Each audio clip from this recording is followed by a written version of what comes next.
Hello, this is Deacon Pallotti. I'm teaching now the course on Christian peacemaking, and this is really one of the first lectures I'm going to give for your clarification on some of the things you've been doing in the class. Because this is an asynchronous class, we don't really meet as a group. So what I would do, and what I'd like to do, is I'll put up these lectures that will help to clarify the information that you're now dealing with. And this will, I think, also help you with the questions. So what I wanted to do is in this lecture is to go over the chief biblical themes that we've been discussing in terms of just the notes. We haven't had a chance, as I said, to really talk. So what I'd like to do is more or less point out the major issues in terms of Jesus's ministry, which of course is essential for actually Christian peacemaking. So what I'm going to do is I'm just going to kind of deal with this. I'm going to just show you these particular slides, and we'll go over each one of them so that you have a pretty good understanding of what we're talking about, okay? So let me just do that for you. So you see that the first one is the call to discipleship. It is the essential element of Christian peacemaking. The notion of discipleship is that you, me, and all those who are followers of Jesus have been personally called to follow him. As a consequence of that, it will make certain demands on us in our lives as this faith continues to deepen. One of the great, probably the leading biblical scholar in the world right now, Father John Meyer, who teaches at Notre Dame University in South Bend, in his third volume on what is termed the marginal Jew, he talks about what it means to be called as a disciple of Jesus. He says, first of all, Jesus seized the initiative in deciding who would be his disciples. He confronted certain individuals with his imperious command to follow him, a command that brooked no opposition or delay. So what we get out of this is this deep sense of urgency. And we see this particularly in Mark's gospel. The word actually used, or the Greek word uste, means basically, you have to respond now. It's imperative. You do get that. One of the terms the Bible uses is this is kairos time. That is a time for decision. So you can't postpone this decision because everything about the future of your life, the meaning of your life, the meaning of the world, the future of the world, are all tied up in this call. Second, hence, in using the term following, Jesus intended not some pious metaphor, but literal following on his preaching tours in Palestine. Accordingly, who accepted his command to follow had to leave home, family, and other comfortable ties. So this makes a demand on us. It makes the demand that we have to put aside some things and distractions that often get in the way of a good response to him and to our ministry as disciples. So that's one of the things that is typical of Jesus' ministry. It may even require us to leave behind certain obligations that may not be quite as important. Now, that doesn't mean we ditch our families, not at all. We have a responsibility to our families. But it does remind us that this is something which must be paramount in one's life. All the other things we do, all the other professions, of course, come to an end one day. And we want to look back over our lives and say, I responded in the most positive way I could to this demand to come and follow.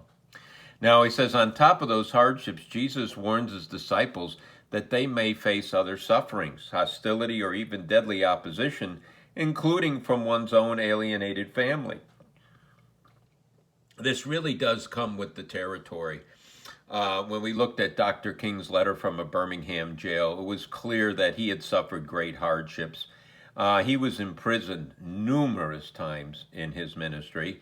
His house was bombed and his family almost killed when he was a young man. He himself was stabbed in the chest by someone who was mentally disturbed because of what he was doing. So every day that he looked in the mirror to shave, he understood what the cost could be for following Jesus in the world in which we live. Now, some people said it's very difficult to be a believer today. It's never been easy. The challenges are unique to each particular time period. Even when the church held sway in European history, it didn't mean that necessarily everyone acted in accord with the summons of discipleship. Like anything else, people can take something that's sublime and sometimes soil it, and that did occur from time to time in church history. But we've also, of course, had great saints and people who have been extremely positive in continuing to develop what the gospel means in the world. So that's a critical aspect of this whole biblical sense of this call to discipleship. The next is looking at a man by the name of Dietrich Bonhoeffer, who was more contemporary to our time. During the Nazi period in Germany, he was a Protestant minister who stood in opposition to the Nazi regime. He published a book called The Cost of Discipleship in the 1930s. And in that, he talks about what it means to follow Jesus in the modern world. He was ultimately, the price he paid was his own execution, April 9th, 1945, 3 weeks before the end of the war in Europe. He talked about two particular things. One was cheap grace. He said that cheap grace is the real enemy of the church. Cheap grace means grace sold on the market like a cheap jack's wares. This grace is without price and without discipleship. What he meant by that is the churches ought not to confuse discipleship with knowing the catechism. The catechism is a guide, but it's not living faith. It simply is a way to live out the faith in the world. So he was deeply concerned that so often while people may believe in discipleship, it's more important to practice it. And that's what he called costly grace. He said, costly grace is the gospel which must be sought again and again, the gift which must be asked for, the door at which a person must knock. Such grace is costly because it calls us to follow, and it is grace because it calls us to follow Jesus Christ. It is costly because it costs a person his or her life, and it is grace because it gives the only true life. Above all, it is costly because it cost God the life of his Son, and what has cost God much cannot be cheap for us. This is the grace, of course, of living out the gospel in the modern world, with all of its challenges in a world so often where peace has been hard won, and usually peace simply means a temporary stay in warfare. Obviously, in the 20th century, war continued to plague the human race, and even to this day, there are some wars going on, though this has been the most peaceful time consistently in really modern world history, which means we are starting to reevaluate whether or not large-scale war is in human interests. And certainly with the dawn of the nuclear age, such a war is simply unthinkable and undesirable, but it doesn't mean it can't happen. And so we are looking at this age that we live in, which is the second nuclear age. And if there is ever a time for costly grace to be part of who Jesus' followers are, this is the time for it to happen, because there really is a need for a deep revolution, what the Jesuit theologian John Baptist Metz refers to as an anthropological revolution. That is, a revolution in human personhood, an evolution in the way we see the world and how we understand it. In other words, a shift in consciousness to begin to see people as brothers and sisters, not simply because that's the spiritual truth in all things, but it's come down to a matter of survival. And of course, the great religious traditions have always come to the conclusion that we are all one, that we are all living in the same Spirit of God. And once we become awake to that, it does begin to shift the way we see the world and the way we see each other. Now, it might be useful then to go over some of the high points of Jesus' ministry, his historical ministry. Perhaps the most important aspects of the ministry of Jesus were his miracles and parables. These are elements of his ministry that draw the most attention. One thing about his miracles and his parables, they are simply provocative. They provoke a response on behalf of those who witnessed both. You can't take a neutral position because they're so challenging. Now, the miracles of Jesus are simply in the synoptic gospels, which is Matthew, Mark, and Luke, because they're so similar, they call them synoptic or seen together. Mark is the first gospel written, and apparently Matthew and Luke used Mark to write their own gospel about 20 years later and used other information from a source called Q, which were Jesus' sayings that apparently Mark doesn't have any real awareness of. Now, in this miracle, the word for miracle is dynamis, dynamis, which means acts of power. And these acts of power brought amazement and startled people. And this seems to be typical of the New Testament. There is even in the Babylonian Talmud, there is a citation that Jesus was crucified for practicing sorcery. That is, he did things which were not in the norm, which appear to be miraculous in nature. So even outside the New Testament, there's some evidence pointing to the fact that he was known as doing extraordinary things in this regard. One thing is certain, that, of course, these things got the attention of those he encountered, so much so that as they listened to what he said and they watched what he did, murmurs began to occur. Is this the Christ? Is this the Messiah? So it was clear that Jesus said and did things which provoked that very question. He's provocative, of course, on all sides. He brings the whole law of Moses and the prophets to two simple commandments: love the Lord your God and your neighbor as yourself. Sounds very simple, but we know in history this has been extremely difficult for human beings. This is revolutionary in its very essence. It is certainly more revolutionary than the secular ideologies of the 19th and 20th centuries. Marxism, socialism, fascism, they had their day, but now they've all pretty much petered out. And the reason why is they're simply incomplete ways of looking at the world. For Jesus and for the New Testament tradition and for our own faith life, it is the love of God which results in the love of neighbor. These two things go hand in hand. That this is ultimately what is the revolution that will transform the world. Of course, to love something other than simply one's own ego and one's own selfish interests is a challenge for every human being, and therefore organized religion's point is to help us to get there, not simply to tell us what to believe and how to believe, but the transformation of the individual to live in such a way that they manifest Jesus in their own particular lives, so that people can look at them and say, now I know who Jesus is. His miracles, there are three basic categories: healing, exorcism, and nature miracles. Now, the healing miracles are about restoration, as are the exorcisms. They restore people back to their freedom.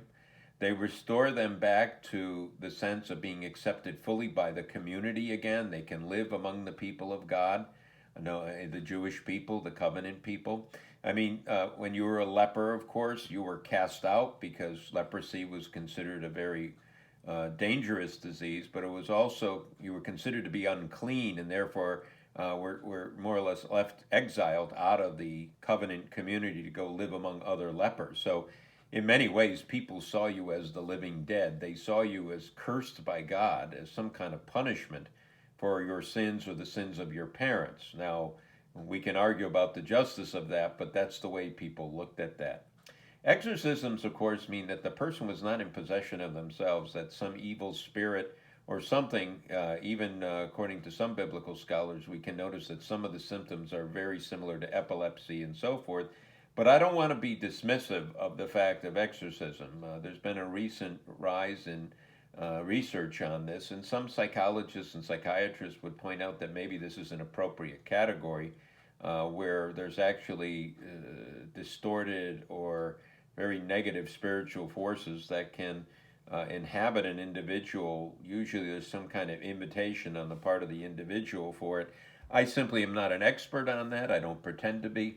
but it is at least something which we certainly can recognize that maybe the issue of possession is not simply about individuals, but maybe whole societies being possessed by anger and greed and hatred.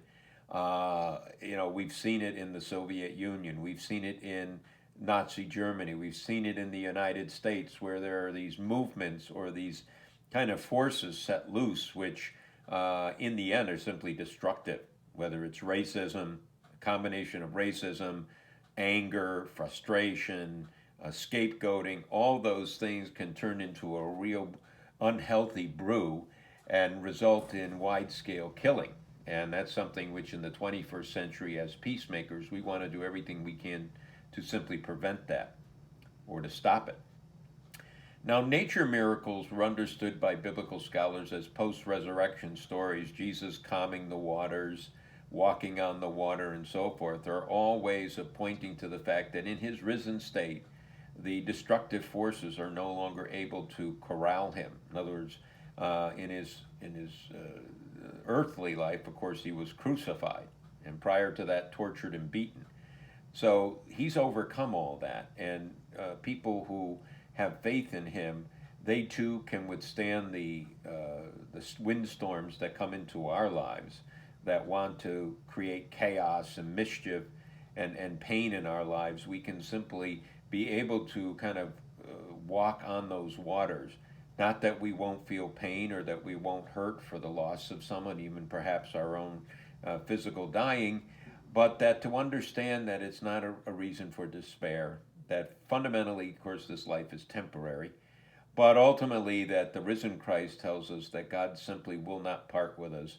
We'll do everything God can to bring us to God's self. So this whole sense is that we need not be terrified of history, even those who use death to try to coerce us, that once you no longer fear them and whole groups no longer fear them, freedom ultimately is the end product, either in this life or in the next.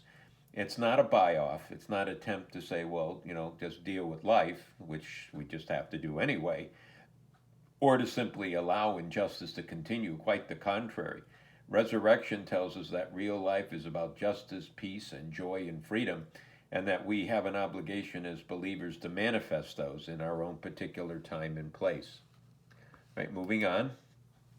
So we're called to be healers as well. It could be the healing, where you go into the medical profession.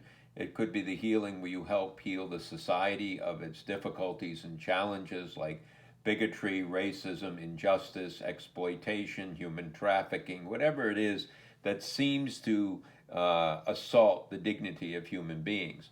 Now, in Jesus' preaching ministry, he starts off in Luke chapter 4, verse 16 and then following his mission statement, which it's really, he says that this is a ministry of liberation from all forms of oppression.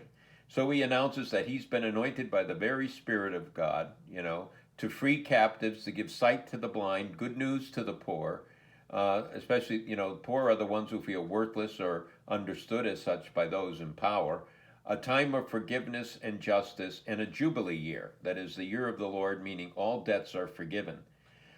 Now, that meant not only spiritual debt of sin, but also the Jubilee year is when your debts were forgiven so that you could be free.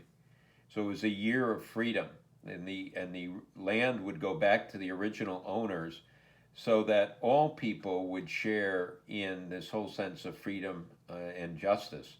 Now, did this ever happen no one really knows if a Jubilee year ever really happened in Israel. We don't have any evidence of it.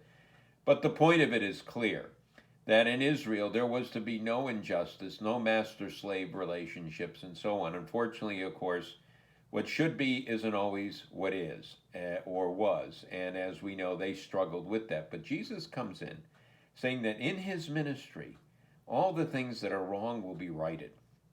And at least there's the opportunity, the potential, that if his followers do what he has summoned them to, the world will be very, very different. But unfortunately, what sometimes happens is we replace the actual revelation of who God is that we see in Jesus, and sometimes then we create religious institutions which domesticate the actual vision, and it becomes a matter of just believing certain things rather than living in a particular way. Okay? Now, the parables of Jesus were his modern way of, his particular mode of storytelling. In their essence, these can be considered very dangerous and liberating stories, and they were often told at the table. It's interesting because in these parables, reversals are typical. It's not the poor that it's not the poor that are lost; it's the rich. It's things where we would somehow say the righteous are glorified by God, but Jesus comes along and says those people who actually surrender in faith may actually supersede the righteous, because the motive's important. Are we changing our hearts, or are we just obeying certain rules so that we can create a tally before God and say, you owe me? Jesus says that attitude always leads to the absence of compassion and the presence of judgment. Judgment of others, separation of other people from each other, some superior, some inferior. He says, and God will have none of that. So they're dangerous in the sense that they undermine the present way of understanding the world, and usually when you do that, you're undermining certain privileges and power of the day of certain groups. But they're also liberating because they free us from having to see God as vengeful and judgmental, but seeing God as the welcoming Father, the one who doesn't want to lose anybody, the one who goes in the extreme to show the love for each person. That the parables are really stories not only about God but about ourselves. They're stories about who we really are. We are meant to be this loving. This is who we really are. If we are truly the image of God in the world, our true image is loving one another and offering forgiveness, seeking reconciliation. All these things are the things that give new life. There's an old rabbinic saying, he that forgives another gives that person a future. And that's really kind of what we're seeing with here in the parables of Jesus. These are stories that stand reality on their heads. Instead of injustice and violence winning, we see a reconciled world. We see that God is deeply concerned about how each person is treated. Okay? And they contain something of a scandal, of a God who loves without limits, who forgives without limit, but who demands that people treat each other with respect, honor, and dignity. These are the kinds of stories which are bound to draw not only a positive response, but deep criticism and fear, because people who rest their power and privilege based on injustice, based on judging others, based on showing themselves superior to others, will always recoil from the parables because they really hear the message quite well. I suppose probably the most famous parable, the two of them, would be the prodigal son and the Good Samaritan. The prodigal son, we see that God, the Father's forgiveness, has no boundary. Even if we were to turn away from God, the mere fact that we wish to return, God doesn't even wait till we get there. He runs out to meet us. I'm using, of course, masculine pronouns because that's how they're portrayed in the parables, how God is portrayed anyway. And what you see here, though, is when you come back, the sinner is more or less has a royal coronation. A robe is put on their shoulders, a ring on their fingers, and sandals on their feet. So this is a joyous time. This is party time. But, of course, the elder son is much like most people in us, or that thing inside us which wants to ultimately judge the brother and say, look, I played it by the rules. What business does this guy have being welcomed back and they're having a celebration after he went through dad's money? And that becomes the problem. The reason why often we cannot love and forgive is because we're too interested in us trying to prove ourselves by following the rules rather than having a heart that wants to extend itself out to all people, especially those who have made mistakes, those who are hurting, and those who have been rejected by others. That's how love is supposed to respond, by reaching out and bringing back and healing and reconciling. Okay? So this is the challenging part of Jesus' preaching. They're really embodiments of the transformed world that he's talking to. And they have this shocking ending, which opens up new possibilities and imaginings of how God wants us to live and co-create each other in the world. I mean, we are called to help to shape each other, not to be rugged individualists. I mean, that may be American myth, which is a myth, by the way. Well, actually, a fallacy, not a myth. The fallacy is somehow we make ourselves. Well, to some degree, we do. Our choices do help make ourselves, but we also have the help of others. We can't live totally independent of other people in this world. Somebody, somehow, has had a role in our success. And so we recognize somehow that we're these interdependent creatures, and God works within that framework. And lastly, of course, you get the Eucharist. The parables were told at table for the most part. And therefore, at our Eucharist, which is the meal sacrifice that we have as believers, we entertain stories of the new world, and we commit ourselves to building it when we partake in the Eucharistic celebration. It's not about hocus pocus. It's really about working with others, working with God, of course, to help shape the world to be more just and peaceful. The Beatitudes, of course, that Jesus told are part of a larger body of work known as the Sermon on the Mount. We can find both, we can have different variations on this type in Matthew and in Luke, but I'm going to look at Matthew per se and then talk a little bit about Luke. Matthew, the Beatitudes are about the whole person giving over their lives to God in a way of true repentance. That is, living the way that Jesus has called us to live. Now, these aren't just a sentimental bunch of sayings that would be nice if it worked in the real world. The Beatitudes is about making that real world. You know, I think people get often confused. They think the real world is what we see in history, the way human beings have treated each other and so forth. The real world is yet to come into being fully, and which is God's kingdom. And that is what's happening in Jesus' ministry. This kingdom is breaking into the world, rolling back the frontiers of suffering and anger and ignorance and bigotry and so forth.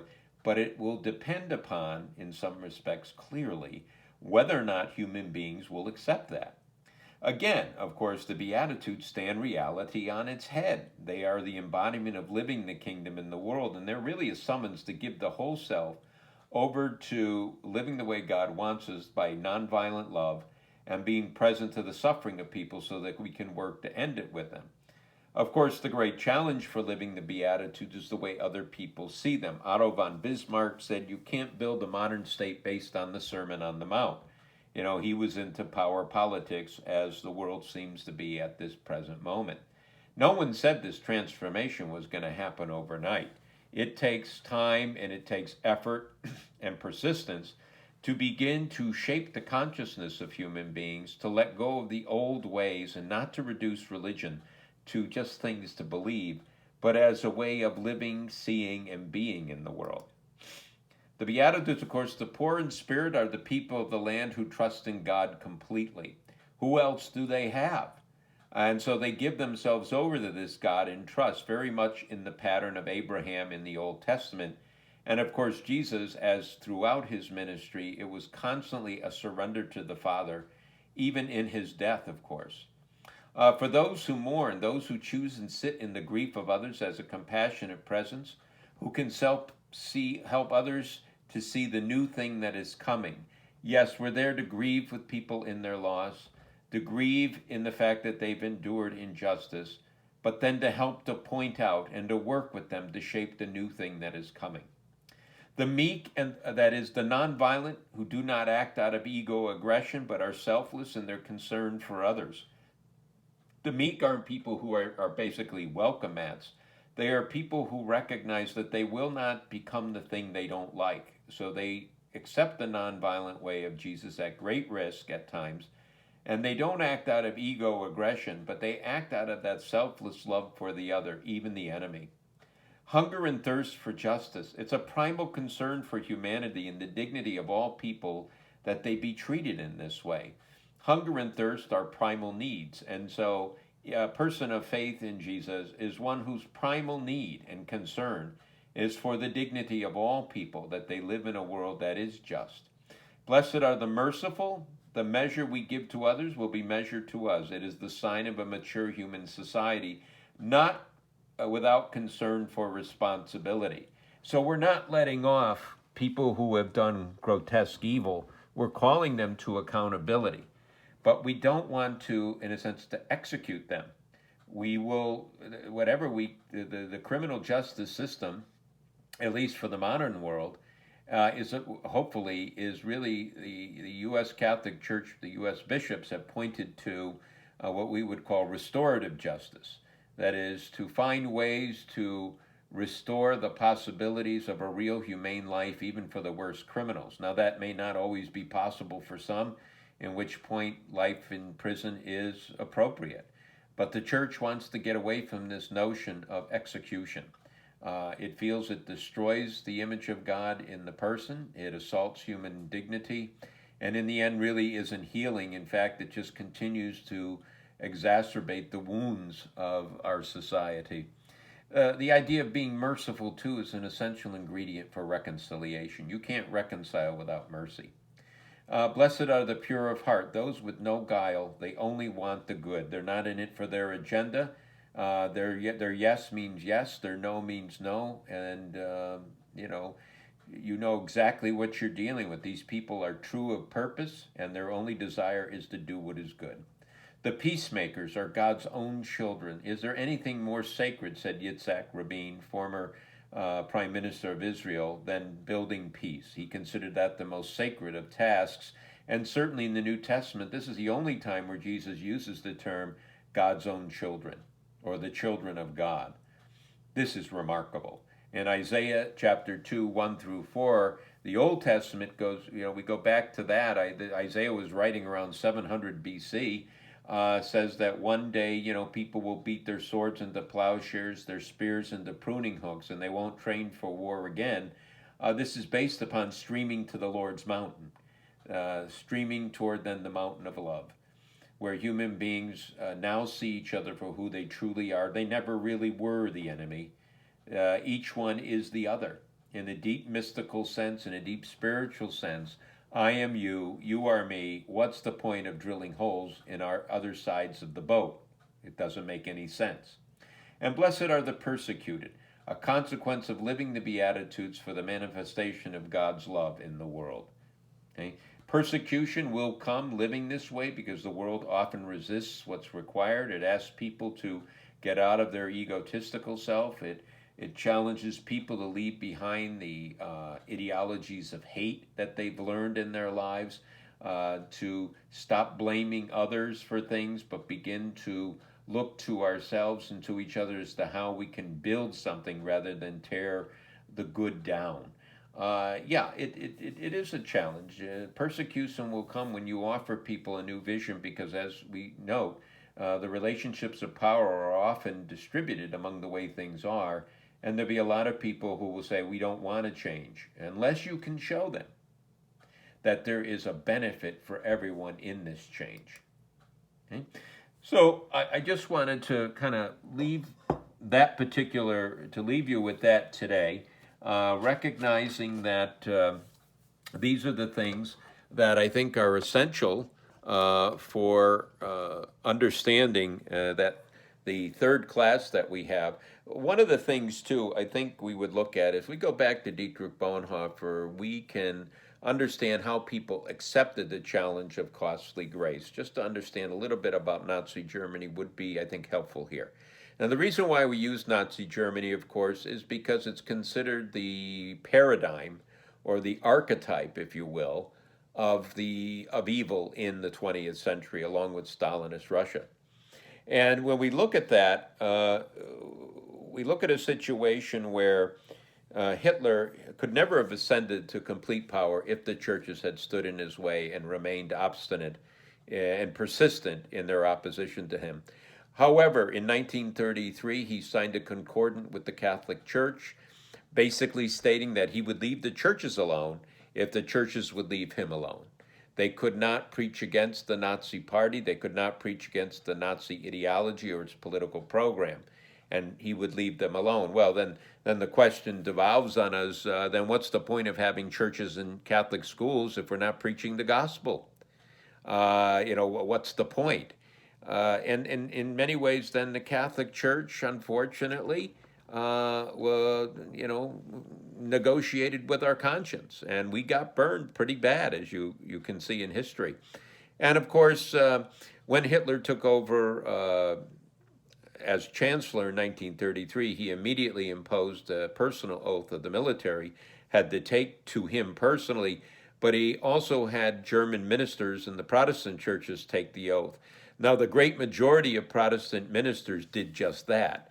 They took an oath to Hitler, but a significant number of them, known as the Confessing Church, split from the German Christian Protestant Church and formed their own church, as I said before, known as the Confessing Church, where in 1934 they published the Barmen Declaration. And in that declaration, they said emphatically, we will take no oath of obedience to anyone other than Jesus Christ. No earthly ruler can compel us to do so. We feel that such an oath would be idolatry.